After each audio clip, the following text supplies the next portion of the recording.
Hello ကိုရက်နေ့ကနေပြီးတော့ဗောနော်12ရက်နေ့ထိတပတ်စာဗောနော်ဗုဒ္ဓဟူးမကျော်ပတ်တိအနေနဲ့ဆိုရင်ခွန်ပတ်တိဖြစ်ပါတယ်ရှင့်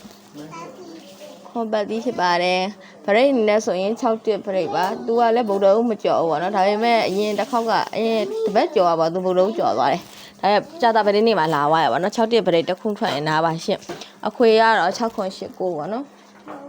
6ခွန်8ကိုခွေသူကတော့၄ခုလဲဆိုတော့အပူကထည့်ပေးလိုက်ပါရဲ့ရှင့်မသိမှာဆိုတော့ပါနော်6ခွန်6 8 6ကိုခွန်8ခွန်ကို8ကိုတရားကတော့အကွက်ပါနော်ဒါ6ကွက်အပူအနေနဲ့ဆိုရင်6ဘူးခွန်ဘူး8ဘူး9ဘူးပါရှင့်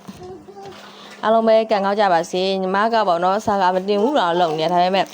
TikTok လူတွေကပေါ့လေ TikTok အကောင့်လေးတစ်ခေါက်ဖွင့်တာရှိတယ်ညီမလေးမတင်တော့ဘူးလားအမတို့ကစောင့်နေတာဘာဖြစ်နေညာဖြစ်တယ်လို့ပြောတော့ညီမက TikTok အကောင့်ကိုဘန်းခံမှာဆိုလို့ပေါ့နော်ဒီ YouTube ကနေပဲတင်ပေးလိုက်ပါရှင်အားလုံးပဲကန်ကောက်ကြပါစေရှင်ဟုတ်တော့မကြော်ပတ်တီးနေလဲဆိုရင်ခွန်ပါဗုဒ္ဓမကြော်ဗရိတ်နေလဲဆိုရင်6တစ်ဗရိတ်ပါရှင်အခွေနဲ့ခွေရတာတပတ်စာအခွေပေါ့နော်အခွေရတာ6ခွန်8ကိုခွေဘူးပါရှင်အဲမှာမသိမှာဆိုလို့ပေါ့နော်6ခွန်6 8 6ကိုခွန်8ခွန်ကို8ကိုပါရှင့်အပူနေတော့6ဘူးခွန်ဘူး8ဘူး9ပါအားလုံးပဲကန်ကောင်းကြပါစေညီမနာမည်များပလဲဖြူပါရှင့်